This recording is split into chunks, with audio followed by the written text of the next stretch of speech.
gathered here with my family, my neighbors and my friends, standing firm together against oppression, holding hands. It doesn't matter where you're from, or if you're young or woman or man, we're here for the same reason. We want to take back our land.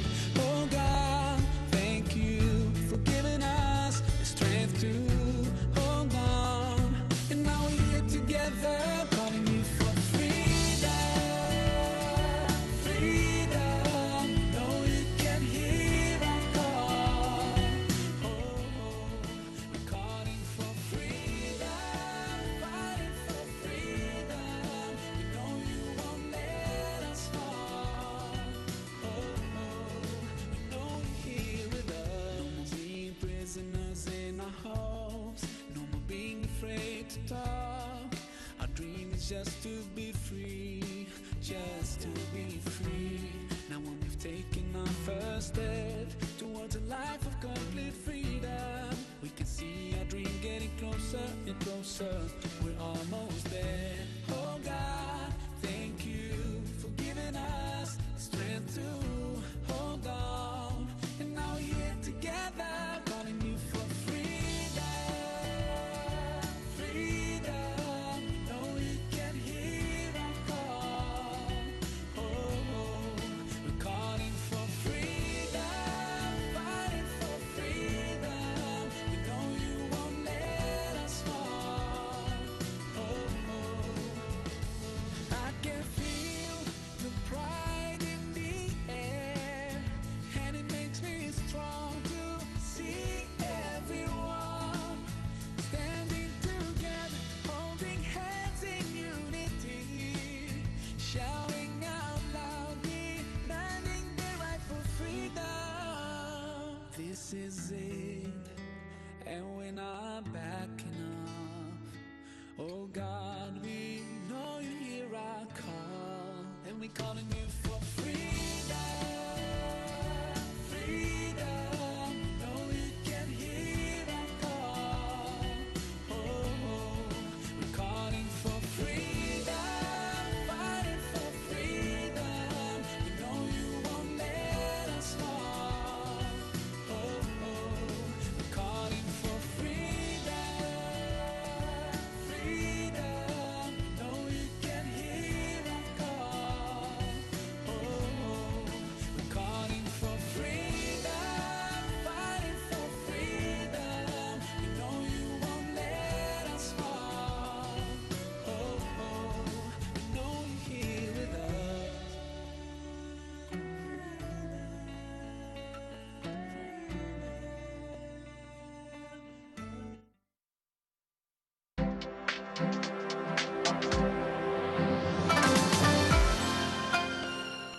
Welcome back, ladies and gentlemen, and we're still with you on this morning's edition of The Breakfast Show. And as promised earlier today, we discussed the recent developments with the Supreme Constitutional Court and the verdict that it submitted last week related to the Shura Council and the Constitutional Assembly that drafted the country's new constitution, although the court said that the Shura Council will remain in place until the new parliament is elected and after it holds its first session. Joining us live here this morning in our studios is our guest who will tell us a lot more about the Shura Council, as he is a member of the Shura Council. We're joined this morning by Dr. Freddy Elbaiady, a member of the Egyptian Upper House and Parliament. A very good morning to you, Doctor. Good morning. Good morning, Dr. Elbaiady. Good morning. We would like to start off by talking about the verdict concerning the invalidation of the Shura Council that is not going to be executed because they are going to remain doing what they are doing until there is further elections for the upcoming parliament. So how do you read that verdict, and what's the impact of that verdict on you as a member of the Shura Council? Actually, the verdict, the form of the verdict itself has been some confusion in the streets, but it didn't change anything in the state of the Shura Council, which is, according to the new constitution, the main problem was in the law that the Shura Council was voted for, was the members were elected for according to. And this is particularly in the article of the law that allows members of the political parties to run on the individual seats in the voting process of the Shura Council. So, and this is the same article that made the previous People's Assembly unconstitutional, and they dissolved the previous parliament because of this article. But now with the new constitution and putting this article in the new constitution, it made give it constitutionality for this article. So it has no problem now according to the new constitution. So this is what actually the court said, that according to the new constitution, the parliament or the Shura Council should be functioning, should be doing the legislation process till the coming election for the House of Representatives. This is what was going for and still keeping. But they mentioned a sentence in the verdict that made all the confusion, that they added that the law that the Shura Council was elected upon was unconstitutional. And this is because at the time they were elected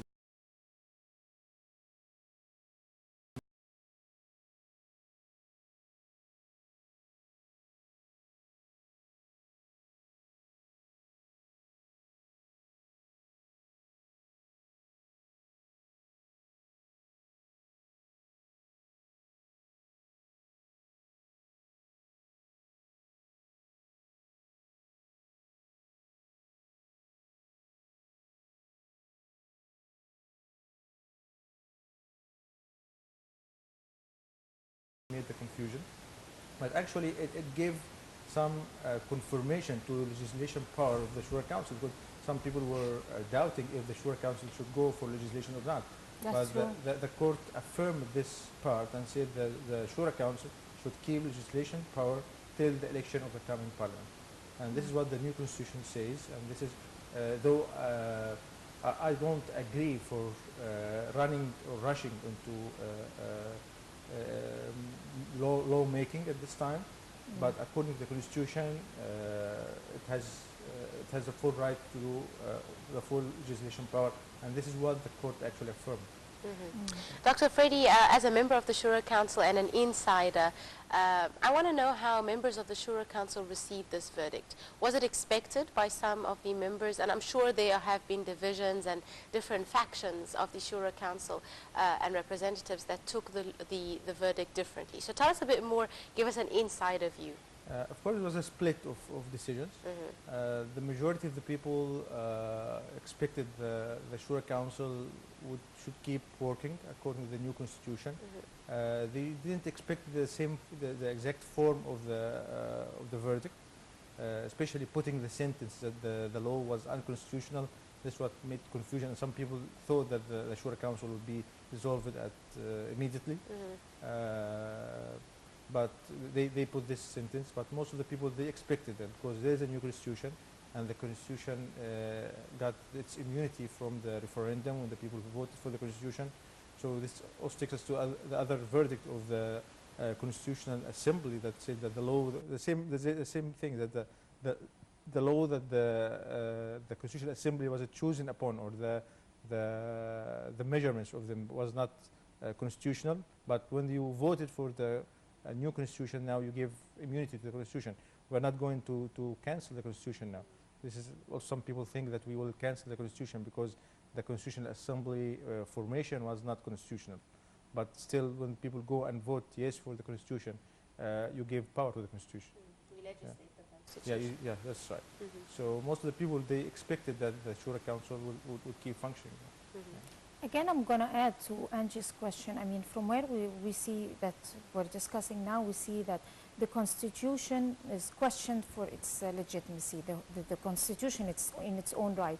And the Shura Council is also questioned. And the public prosecutor is also the legitimacy of the public prosecutor. So it seems that the most important powers and sectors in the country, the legitimacy of those powers are questioned. So what about the Shura the members? So how are they going to function? There are many thorny issues that are taking place inside the Shura Council, like, for example, the amendment of the Judiciary Authority. To my knowledge, a great deal of the members were against it. So what's going to happen from now on concerning the problems like that? Yeah, from my point of view, constitutionally and the legislation power is affirmed to the Shura Council, but myself and many of, not many, I would say, at least those who represent what we call the civil current in the Shura Council, and I consider myself one of them, we are actually fighting that to keep legislation in very limited laws, the most important, the most prior law, though the Constitution actually doesn't say that. But we feel that it's kind of logic and kind of need for the time being that we don't have to rush into legislation or to make use of the power of the majority, that there's a majority of the Freedom and Justice Party. So they shouldn't take advantage of this and start to rush into making laws. So myself and some of other colleagues, we are trying to stop. We had a very strong stop for the judiciary law, and now it's actually almost freezed. They put it back to the committee, the legislation committee of the Shura Council, and it's not discussed now. They are waiting for the judiciary opinions, for the new law to be presented by the government.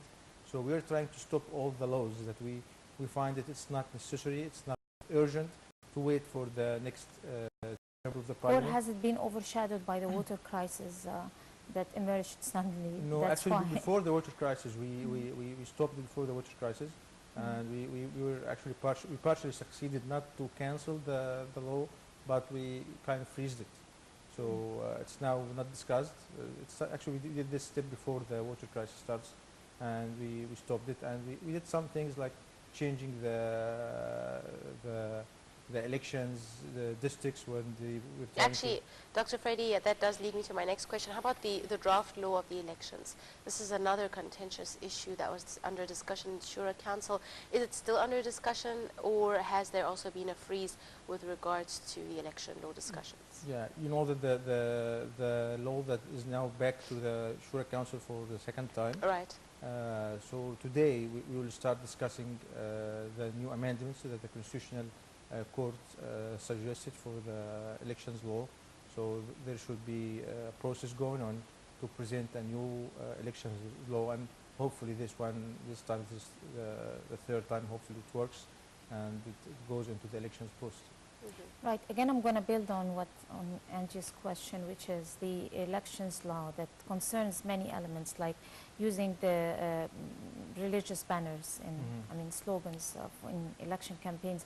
And also there is another important one that popped out, which is giving the right, all citizens the political right, including the police and army officers. Yeah. So are you including that also, or you close the door on? If this is the constitutional, the amendment suggested by the Constitutional Court, we have to put it as it is. If you want to have the law, to pass the law.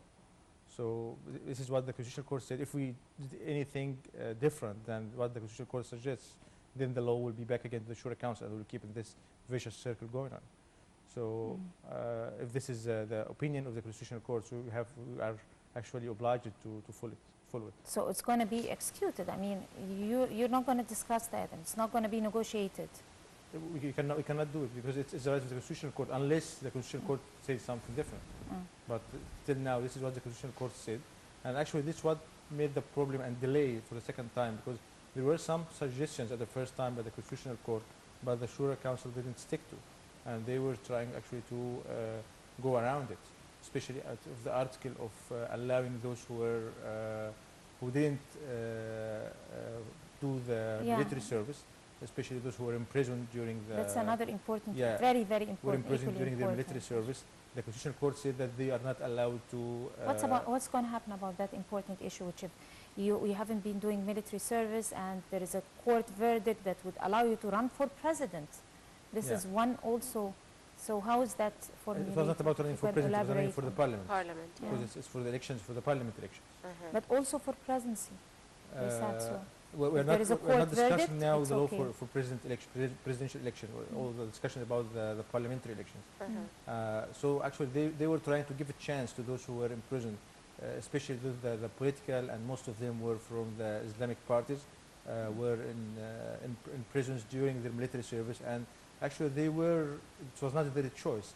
They were obliged not to do the military service, because it was the government which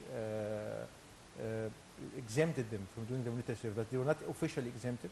They were not allowed to join the military service. That's what made the problem. And actually myself, at the first time, I was with them. I said it's their right to run for the parliament, because they didn't choose to quit the military service. But when the Constitutional Court said that they are not allowed to, we should stick to what the Constitutional Court said at the beginning, at the first time. But what happened? They tried to go around it. They didn't follow what the Constitutional Court said. So then the court referred it back again to the Shura Council, and they didn't accept the law as the first time.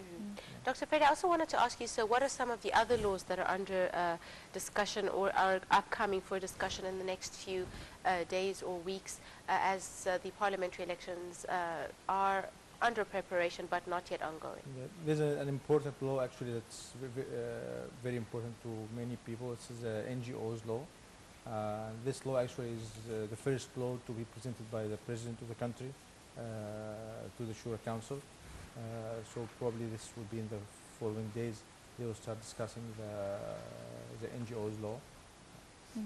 And actually, when you see that there are many laws coming into the Shura Council, but we were trying to stop, not to rush. And when you see what came out of the Shura Council as laws, not many laws came out. I see maybe only the Sukuk law, it's only one or two laws that came out. So, but people think that the Shura is presenting or doing every day a new law, but actually many laws are suggested, but there are many or few parliament members who are trying to stop the laws that we see that it's not urgent, it's not important, we have to delay them, to wait for the next parliamentary chamber to go for these laws. What other, plans that you have in your agenda by the current changes that have taken place, and things have replaced other things? So, if you have an agenda that for the coming phase, with the water crisis on the doors, and there is an energy crisis, also the electricity, and there is fuel and many things, and also some commodities that are as we're approaching Ramadan. So do you have any plans on your agenda other than the laws?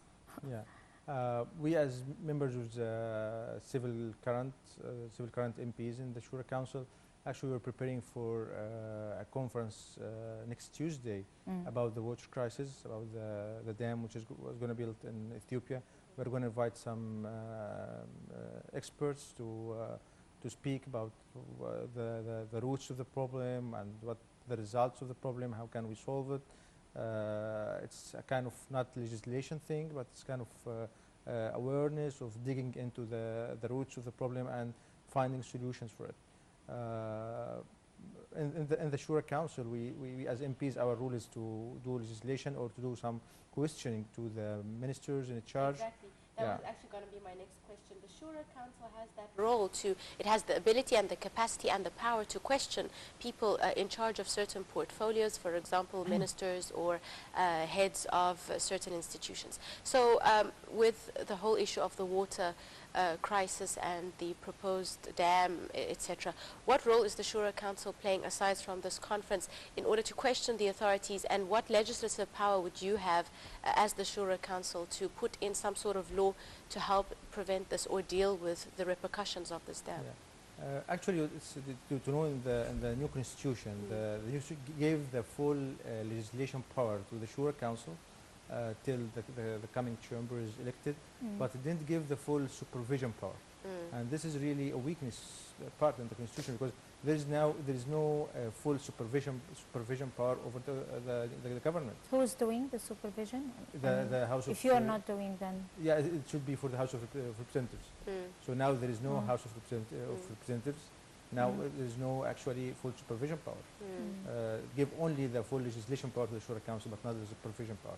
But still we can do questioning, but not in a full constitutional way. But we can do questioning. We invite the ministers. We invited the Minister of Irrigation, people from the intelligence agency to come for the Shura Council meetings and try to discuss the problems with them. But it's not a full supervision power, which is actually the authority of the House of Representatives. Well, besides the irrigation and the water crisis and the energy and everything, there is another thorny crisis that is popping up these days. And exactly yesterday, ثانوية عامة, and the different stages of education. There were lots of debates about are we going to formulate this stage in elementary, and are we going to cancel that? And there were many complaints about even the formulation of ثانوية عامة and its exams and the stages of ثانوية عامة. So is that taking any place in your agenda now in the Shura Council? Are there any plans to be able to in the Educational Committee of the Shura Council, they will be discussing it in the coming days. And I believe it's not only the problem of the Shura Council, it's the problem of the whole education process. Indeed. We need to dig more deep into the whole education process. It needs to be reformed again, starting from kindergarten down up to the high school or the ثانوية عامة. It's really has to be looked more thoroughly, all the education curriculums and the training of the teachers and the salaries of the teachers. It's a whole process, and I believe if we are going to build a coming generation, we have to start by the education. And it's really very important to start and to dig into this problem. It's not only the ثانوية عامة, but the whole education process. Are there any projects that were presented in the Shura Council concerning changing the curriculums, maybe? Because you mentioned training and you mentioned upgrading the process of education. So any good news about that? Not at the time being, actually. Many other laws are taking place, many other discussions. But I believe it has to be actually thought about in the coming days. Indeed. Dr. Freddy, I wanted to ask you about the non-governmental organizations law, the NGOs law. A lot of contradictions have erupted regarding this law. A lot of NGOs themselves feel that this law is very hampering to their work, and recently there was a call for NGOs to apply for some sort of administrative application or permission to work in the country, which of course we all know has a lot of red tape and bureaucracy, etc. And some NGOs actually packed their bags and left.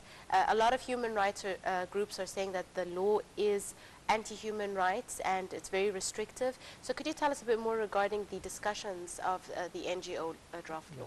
Again, there was a law presented from the Shura Council committee that's regarding this process, and this law was discussed in the Shura Council, and they invited many NGOs to share in this discussion and to share with their opinions.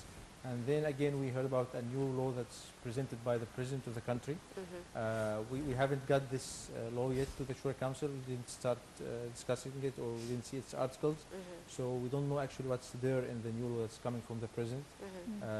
But actually there are some main articles in the first law that was presented from the Shura Council that the NGOs were concerned about.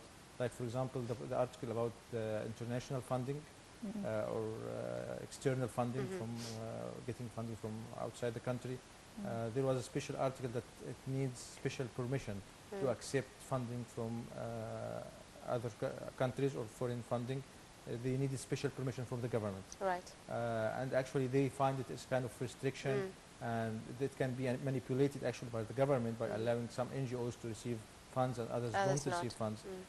My personal opinion was not to limit it to permission, but to you can have supervision by the government. So we shouldn't limit it, we shouldn't ask for permission for NGOs to get the funding, because many NGOs are getting funding, but they do it in... And at the end of the day, they are non-governmental organizations. Yeah. Their They've name done great implicates. achievements. Yeah, in so human I myself, I support the idea of the supervision of the government about the Right. funding, how they do it, how they do their Receive, expenses, but we shouldn't limit it or delay their funding. It's how they work. Right. how they So get the this funding. law is still under discussion, indeed. Yeah. I'm afraid we've run out of time. Dr. Freddy Elbaiady, member of the Parliament, Egyptian Senate House, member of Shura Council. It's been an absolute pleasure. Thank you so much, sir, Thank for you. joining us. Thank you. Thank you. Ladies and gentlemen, we'll be right back for more on The Breakfast Show right after this break. Do stay tuned.